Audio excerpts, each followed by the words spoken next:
How's it going? It's day number 5,620 of various stay home orders. So hopefully you're still surviving quarantine. I wanted to talk a little bit about something that came up in a couple sessions that I was working on today.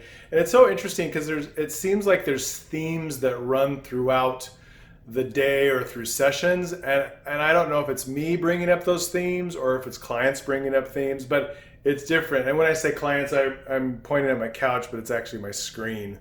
Because everyone I'm seeing is on Zoom. You're probably working, many of you are probably working from home on Zoom. It's just kind of a weird thing. So there's this book out there called Anatomy of Peace. You can get on Audible, Kindle, or on Amazon to read. And it's been really influential in how I kind of view relationships and as I've talked with couples. So it's this general idea of, do you have a heart at war or do you have a heart at peace towards people? And it's a continuum. There's times when you might have a heart at peace towards people, but then there's also a time that you might have a heart at war towards people. And the idea is this basically.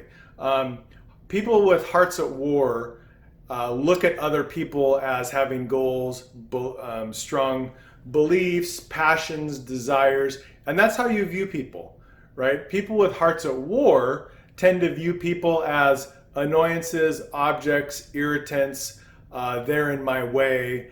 There's a negative side to that. So think heart at war, heart at peace. So here's an example. I was backing out of a parking lot probably last year, I think it was, and didn't see a car, got the honk, right, the long honk. I'm sorry, as the person walked by or drove by, I look and they're like, I could tell they're cussing me out and they flipped me the bird, right? That is a heart at war. They viewed me as an irritant, an object, and I had no intention of backing out in front of them. I just didn't see them. I was not trying to make their day horrible. And so what do you do when someone backs out in front of you? Do you like, oh man, that's a bummer? Because we've probably all done that at one point in our life. Or do you go off on them, flip them the bird, cuss at them, curse them out, blah, blah, blah, blah. Road rage. If someone gets in front of you or is driving on your bumper, do you brake? I know I've been guilty of that. Or do you get over and let them pass and think, oh, they must need to get somewhere?